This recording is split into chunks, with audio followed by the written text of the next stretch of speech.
du Ben Israël. Tu as été le premier à agir. Maurice? Remontrance ou Retzrel? Remontrance, t'as une tête de remontrance, toi. Remontrance. On pensera à la grande refouach shlema shel kol cholei Israël bechol atar ve'atar ou bichlala moratimi sarotat fadmira, ma belle-mère. Oula. Gisèle, Sarah, Bat, Louise.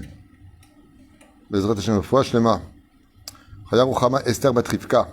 Bechol hareshima shelanu. Bezrat Hashem, et on commence tout de suite avec les remontrances. Et les Adevarim Asher Diber Moshe El Kol Israël. En général, la paracha de Devarim tombe souvent avec la période dans laquelle nous sommes, Tisha B'Av, Lama.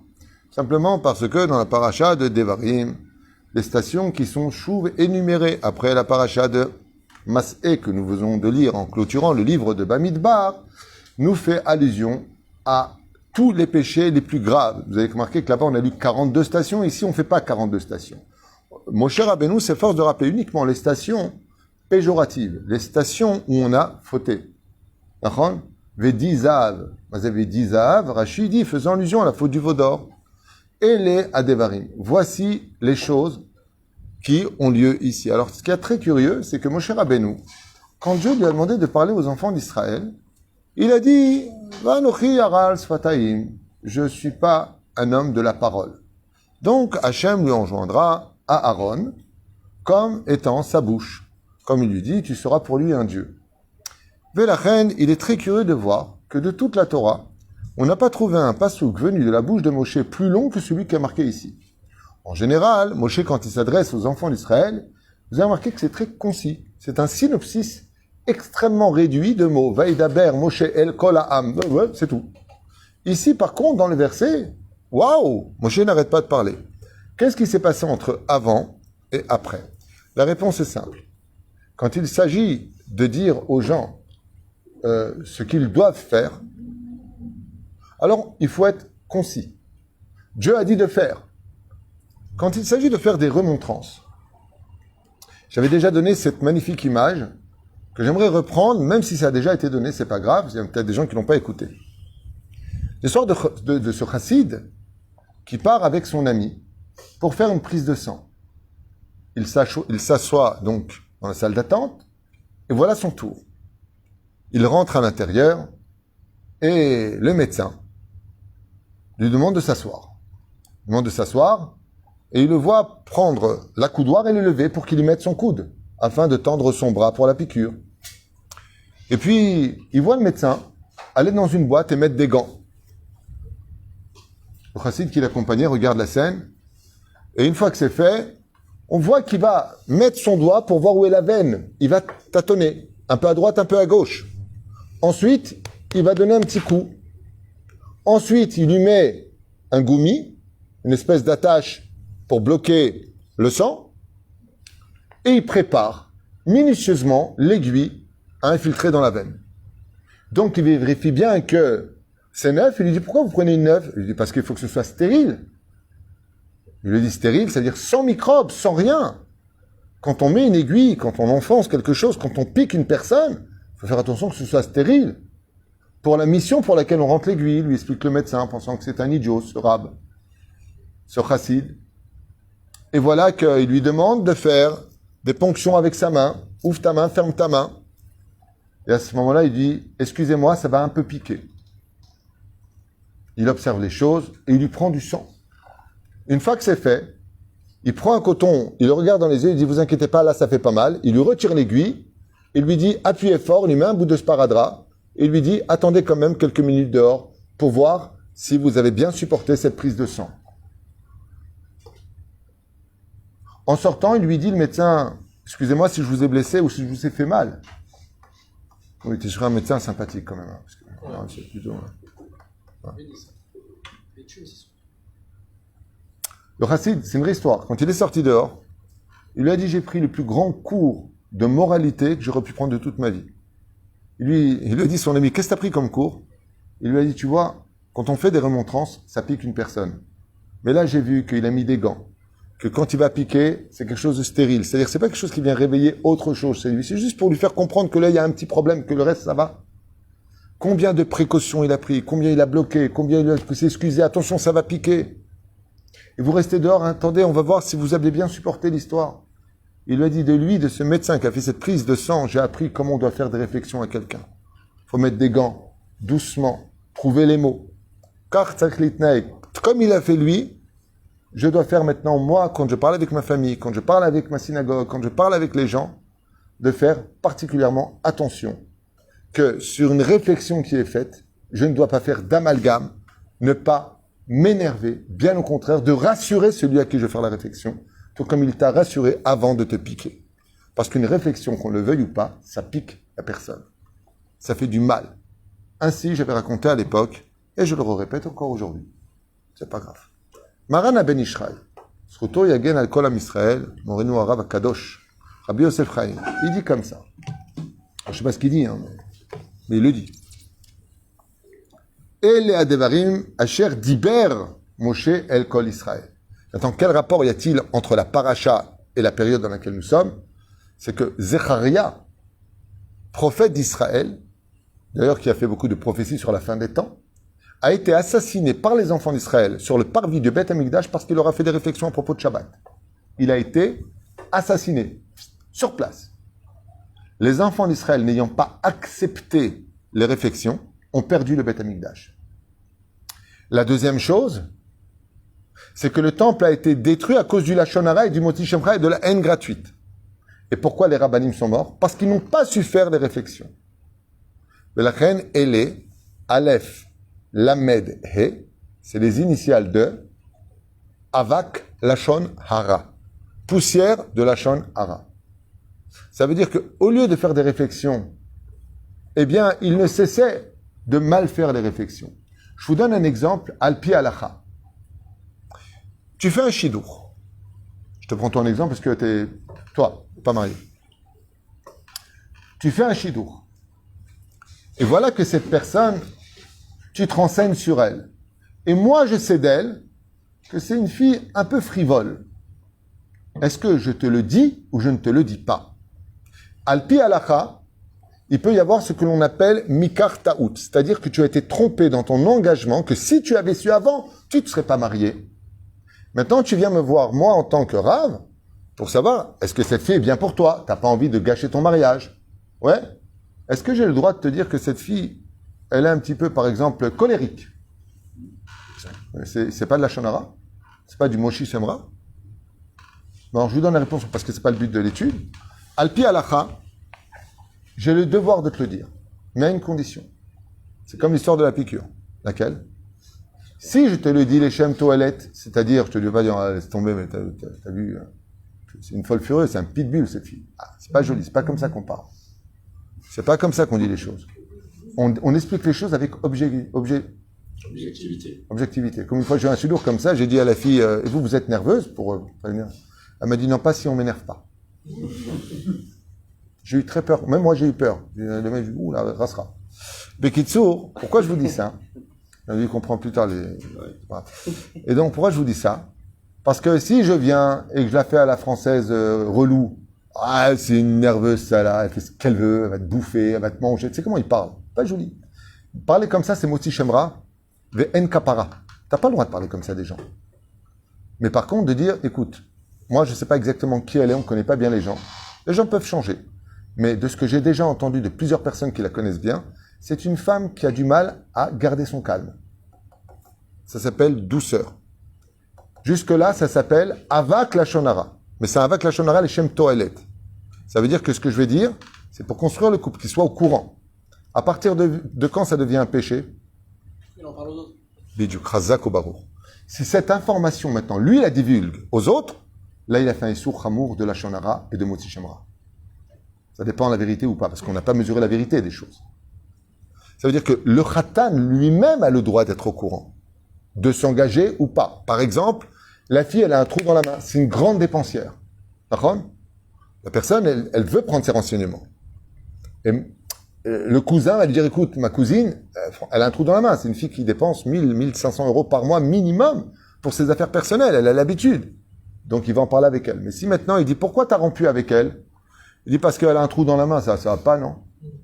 Là, je viens de lui faire un mauvais nom. Quel avantage tu as à le dire? C'était toi qui étais concerné. Velachem, elle adevarim. Voici les choses, comme c'est marqué ici. Asher diber Moshe el kol Israël. Et là, il y a quelque chose de curieux dans le verset d'un mot qui paraîtrait, chas v'shalom, d'y être facultatif. Je m'explique, qui paraîtrait miyutar, on dit en hébreu. D'accord? Quel mot dans la phrase doit éveiller chez nous un problème? Je vous relis les mots en hébreu. Elle adevarim, asher diber Moshe el kol Israël. Quel est le mot qui ne va pas ici? Hein? Bravo, tu as tout compris. Razak Shimon, c'est le mot kol qui ne va pas. Parce que dans le verset, tu aurais très bien pu lire Ele adevarim asher diber Moshe el Israël. Pourquoi le mot kol Israël? Le mot kol qui veut dire tout Israël vient ici et doit réveiller chez nous une lampe adouma, une lampe rouge. Il y a un problème. Pourquoi le mot kol il est marqué ici? El Israël. À Israël. Pourquoi à tout Israël? Le mot tout, il n'a rien à faire ici dans l'absolu. Alze Omer Aben Ishraï. Madoua et Gisha à Torah et Ambra chez Moshe Rabbeinu diber el kol Israël. La kol c'est marqué en gros caractère. Valoda yaya lichtov. Chez Moshe diber el Israël ou Madoua iricha à Torah ou Mosifa et amila kol.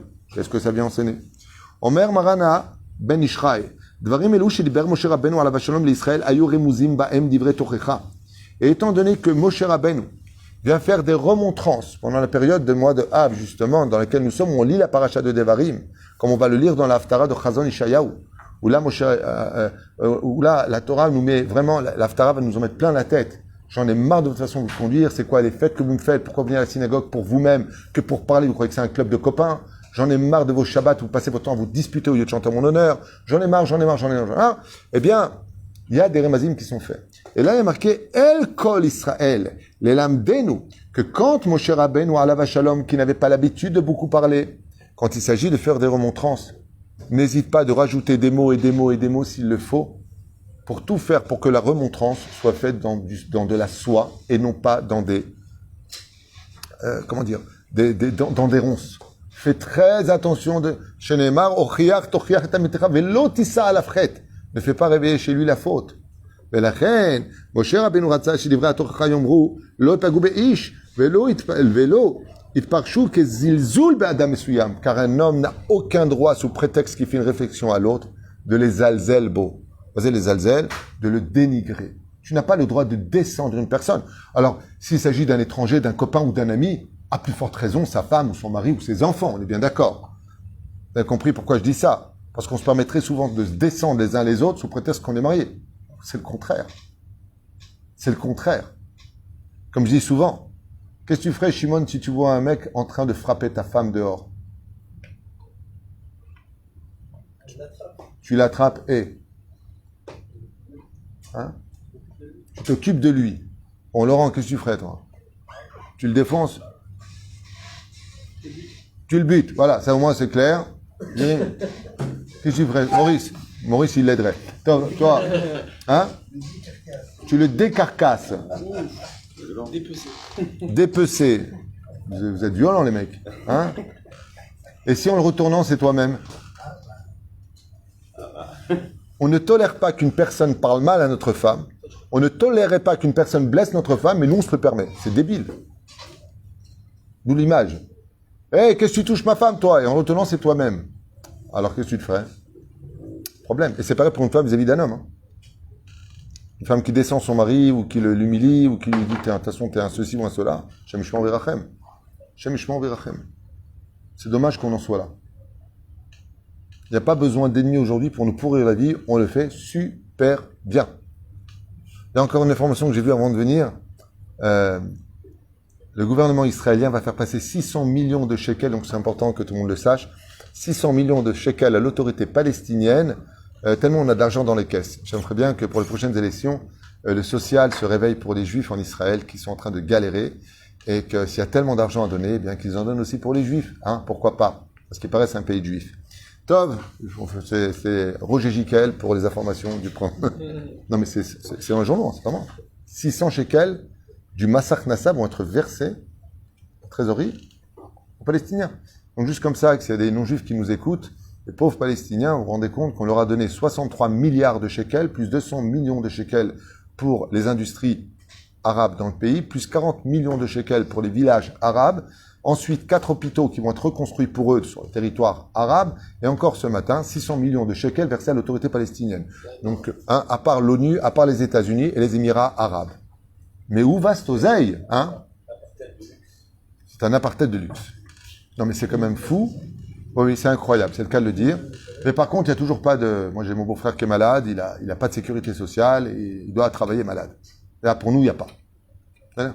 J'espère que Bezrat Hashem, les prochaines élections, on va arrêter entre bibi, pipi, machin, et trucs chouettes, qu'on va mettre là où il faut Bezrat Hashem, que la Torah nous sauve, parce que ça fait juste 74 ans qu'on fait la droite, la gauche, la droite, et qu'on se fait berner. Il serait peut-être temps que le capitalisme et le côté dit gauchiste pro-arabe cessent dans notre pays, qu'on vote peut-être Torah et Teshuva. Peut-être qu'on devrait voter ça. Mais bon, hein, Maurice, on s'en fiche, hein, tu me diras, la Géoula est proche. Shem Yazor lanu Bezrat Hashem. Alken, Asa bechokma v'diber באופן כללי, moi je vote pour toi, Hashem. את כל ישראל ולא ירחד את דברי תוכחות לאדם, לשבט מסוים, אלה הדברים אשר דיבר משה אל כל ישראל. ומדוע נזהר משה רבנו כל כך, ולא לפגוע באיש בדברי תוכחה ודיבר, מפני שכבר הוכיח תוכחת עמיתך ולא יצא עליו חטא, והכוונה התורה בזה שאכן מצווה להוכיח את כל יהודי מעשיו הרעים. Il dit ici, כדי שישפך מעשיו. Car le but d'une remontrance, c'est que la personne à qui tu fais les remontrances s'améliore et donc ne le détruit pas. Et comment tu fais pour cela?